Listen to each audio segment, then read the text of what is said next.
नमस्कार, स्वागत है आपका। मैं हूं आपके साथ लोकेंद्र त्यागी। देश में अब सोना और चांदी खरीदना पहले से ज्यादा महंगा होने जा रहा है। केंद्र सरकार ने कीमती धातुओं पर आयात शुल्क बढ़ाने का बड़ा फैसला लिया है। सरकार ने सोने और चांदी पर लगने वाले प्रभावी आयात शुल्क 6% से बढ़ाकर 15% कर दिया है।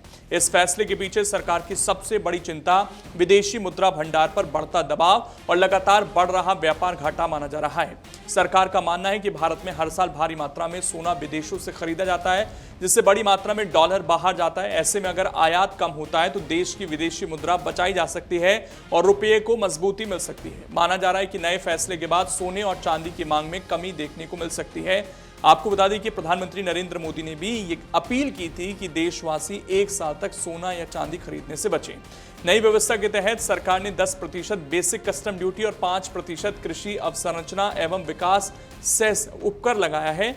इसके बाद कुल प्रभावी टैक्स बढ़कर 15% पहुंच गया है। बुलियन मार्केट से जुड़े विशेषज्ञों का कहना है कि इस फैसले का असर सीधे आम ग्राहकों की जेब पर पड़ेगा और आने वाले दिनों में ज्वेलरी की कीमतों में और तेजी देखने को मिल सकती है। सरकार का यह कदम ऐसे समय आया जब देश में सोने की कीमतें पहले रिकॉर्ड स्तरों के आसपास बनी हुई हैं। बाजार से जुड़े जानकारों का कहना है कि महंगे दामों के कारण ग्राहकों की खरीदारी पहले ही धीमी पड़ चुकी थी और अब शुल्क बढ़ने के बाद स्थिति और कमजोर हो सकती है। Indian Boolean and jewellers association के पदाधिकारियों का कहना है कि सरकार चालू खाता घाटे को नियंत्रित करना चाहती है। भारत दुनिया का दूसरा सबसे बड़ा सोना उपभोक्ता देश है और यहां की ज्यादातर जरूरतें आयात के जरिए पूरी होती हैं। ऐसे में हर साल अरबों डॉलर का भुगतान विदेशी बाजारों में करना पड़ता है। प्रधानमंत्री नरेंद्र मोदी की हालिया अपील ने भी बाजार की चिंता बढ़ा दी है। प्रधानमंत्री ने देशवासियों से अपील की है कि मौजूदा वैश्विक परिस्थितियों और विदेशी मुद्रा बचाने की जरूरत को देखते हुए लोग कुछ समय तक सोने की खरीदारी से बचने की कोशिश करें। इसके बाद कई शहरों के सराफा बाजारों में खरीदारी धीमी भी पड़ी। दिल्ली, मुंबई, लखनऊ और जयपुर जैसे बड़े बाजारों में ज्वेलर्स का कहना है कि ग्राहक फिलहाल इंतजार की रणनीति अपना रहे हैं। शादी ब्याह के लिए खरीदारी करने वाले परिवार भी अब जरूरत भर का ही सोना खरीदने पर विचार कर रहे हैं। कई लोग ये उम्मीद लगा रहे हैं कि अगर मांग और कमजोर हुई तो आने वाले समय में कीमतों में कुछ नरमी देखने को मिल सकती है।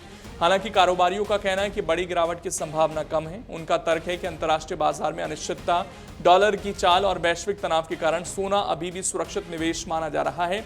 यही वजह की कीमतों में ज्यादा गिरावट की उम्मीद कम दिखाई दे रही है। बाजार में सबसे ज्यादा चिंता छोटे कारोबारियों को सता रही है। ज्वेलरी दुकानदारों का कहना है कि ग्राहक अब किस्तों वाली योजनाओं में पैसा जमा कराने से भी बच रहे हैं। इससे छोटे व्यापारियों की नकदी व्यवस्था प्रभावित हो रही है। कई दुकानदारों का कहना है कि अगर यही स्थिति लंबे समय तक बनी रही तो कारोबार पर बड़ा असर पड़ सकता है। दूसरी तरफ विशेषज्ञों ने तस्करी बढ़ने की आशंका जताई है। जानकारों का कहना है कि जब भी आयात शुल्क ज्यादा बढ़ता है तो अवैध तरीके से सोना देश में लाने की कोशिशें तेज हो जाती हैं। कुछ बुलियन कारोबारियों का कहना है कि मौजूदा अंतर्राष्ट्रीय कीमतों को देखते हुए तस्करों को बड़ा मुनाफा मिल सकता है।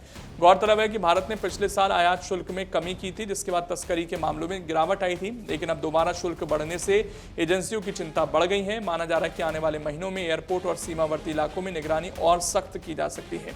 अर्थशास्त्रियों का कहना है कि भारत में हर साल लगभग 700 टन के आसपास सोने की खपत होती है, जबकि घरेलू उत्पादन बेहद कम है। यही वजह है कि देश को अपनी जरूरतों के लिए विदेशों पर निर्भर रहना पड़ता है। बड़ी मात्रा में आयात होने से डॉलर की मांग बढ़ती है और इसका असर रुपये की कीमत पर पड़ता है। अब सबकी नजर इस बात पर है कि सरकार के इस फैसले का बाजार पर कितना असर पड़ता है। क्या लोग सोने की खरीदारी कम करेंगे? क्या कीमतें और बढ़ेंगी? क्या तस्करी दोबारा बड़ी चुनौती बनेगी? आने वाले दिनों में इसकी तस्वीर साफ हो जाएगी।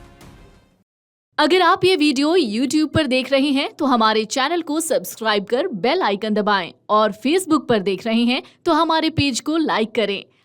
अगर आप ये वीडियो YouTube पर देख रहे हैं तो हमारे चैनल को सब्सक्राइब कर बेल आइकन दबाएं और Facebook पर देख रहे हैं तो हमारे पेज को लाइक करें।